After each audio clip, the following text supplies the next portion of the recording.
The Thin Gray Line collection brought to you exclusively by LEOChallengeCoins.com. Collect pins, challenge coins, medallions, emblems, patches, and more at LEOChallengeCoins.com. Visit www.LEOChallengeCoins.com. Administrative transfers. Officers being transferred from one prison to another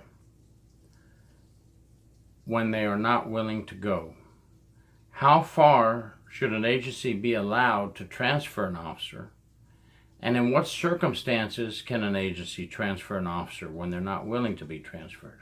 Hi, I'm Gary York, True Prison Stories. Please subscribe if you like this video. Recently, I spoke with a couple of officers in different states, and they had explained to me that officers in their states can be transferred from one end of the state to the other for a number of reasons, for a number of administrative reasons, and we'll go over some of those reasons here shortly. So what is fair? How far should the agency be allowed to transfer an officer from their home? How many hours away and how many miles? Some agencies have a policy in place already that dictate they can be moved only 50-mile radius from where they're at, or 100-mile radius, and so forth. But some states do not have any clause that dictates or protects an officer from being transferred hundreds of miles away from home. So, let's say there's an investigation that is conducted, and for disciplinary reasons, the agency has found that it's better that the officer be moved from one institution to another. There's not enough evidence to substantiate the officer to be terminated from their employment, but the agency deems that the situation has caused enough turmoil that the officer should be transferred to another prison.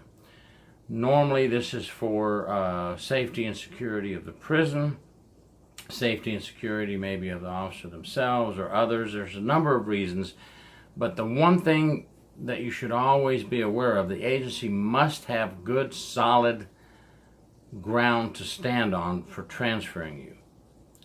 And this is something you need to check. If you're caught in a situation where you're being transferred from one prison to another, you do not wish to be transferred, you need to make sure that everything is in writing, which they will probably have for you in a nice envelope that you'll get by surprise one day, that says,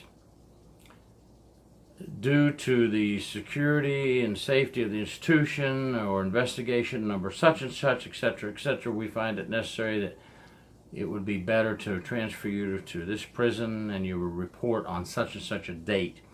I've never gotten one of those in my career, but I know several officers who have, and it's kind of a shocking news report to receive, and it can be a life changer depending on how far they move you away from home, and it could disrupt your entire lifestyle.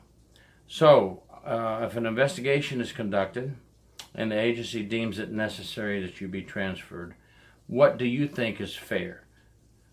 50-mile radius, 100-mile radius? How far should they be allowed to transfer you?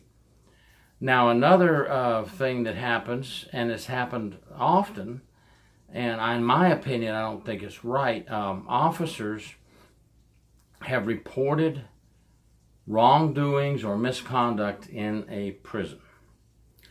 And the agency deems it's necessary to transfer the reporting officer out of the prison, stating it's for their own safety and their own good. Now, the only thing that bothers me on this situation is, here in Florida, we have Chapter 33, which clearly states within 24 hours you will report any knowledge of rule violations, law violations, policies and procedures of the agency, and you will report it.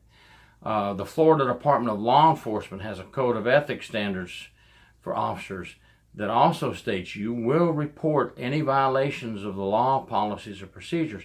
It's documented in several areas throughout Florida, corrections, policy and procedures, Florida Department of Law Enforcement, Florida statutes, that you will report wrongdoings or violations of the law. So when you do report something, I don't know if it's fair that you transfer the officer that reported it. Why don't you investigate the allegation, see if it's if there's any truth to it, if it's substantiated, and if it is, let's do something with the people who are violating the policies and procedures and violating the law, because you're deterring people from reporting violations. If people are being transferred away, the word's going to get around, hey, they're transferring Joe because he reported some stuff that was going on second shift that he felt was wrong. And of course we will investigate thoroughly, I hope, both sides. And if it's proven that the officer made false allegations, well, that will be handled in an entirely different manner. You probably won't need to worry about being transferred. You'll probably be going home to doing the duffel bag drag and losing your job if you made false allegations against your fellow employees. But I don't think it's fair when you're told you must report incidents and you do, that you're the one transferred away from the prison. And that has happened. Several cases that here in Florida it's happened. It's just not good in my opinion. So if you've ever been faced with being transferred from your institution unwillingly, you don't want to go, tell us about it. Tell us how you felt. I'd also like to hear about how fair do you think it is when you're transferred, how far away from your home would be fair? Because there are going to be situations where the agency really does need to transfer you to another prison. They do have solid grounds to stand on. They do have a good reason that you need to be transferred. But let's don't abuse the situation and send you from North Florida, where you work in the Panhandle, or Central Florida, where you work, to down to South Florida Reception Center in Miami, where you would have to obtain quarters on the prison property and drive down to do your duty and then drive back home many hours. That to me is unfair. And I think a lot of officers throughout the country have gone through this type of situation. That's why I wanted to bring up this topic and see what you think is fair. And let me know all your thoughts, and I appreciate you watching, and please subscribe if you like this video.